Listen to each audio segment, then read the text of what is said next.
Antarctica, 1934.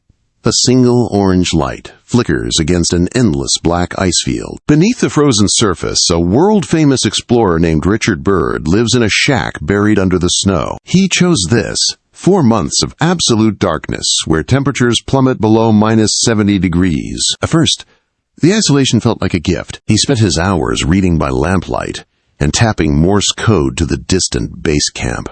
In the deep frost, the silence felt like peace, but the peace is a mask for a predator. Crushing headaches begin to tear through his skull. His eyes refuse to focus on the pages of his books, and his legendary strength simply drains away. One evening, Byrd collapses against the frozen wall, his body trembling uncontrollably. He looks up at the stovepipe with blurred vision. It is leaking. Carbon monoxide. Colorless, odorless, and lethal. Every breath he takes in the cramped shack is now a mouthful of poison. Byrd reaches for the stove handle, his fingers numb.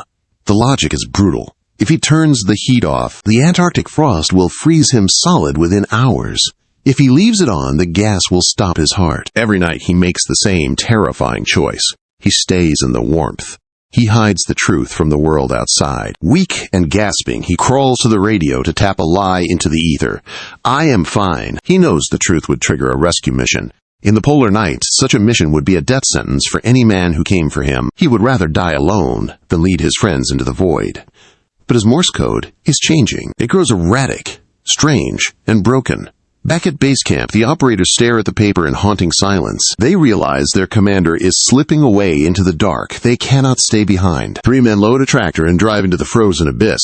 The darkness beats them back twice, but on the third attempt, they break through.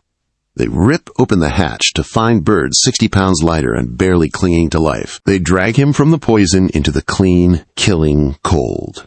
Byrd survived, but his ordeal changed everything. Solo missions in Antarctica were banned forever. Today, his shack remains, a silent tomb for a secret, buried deep beneath the shifting ice.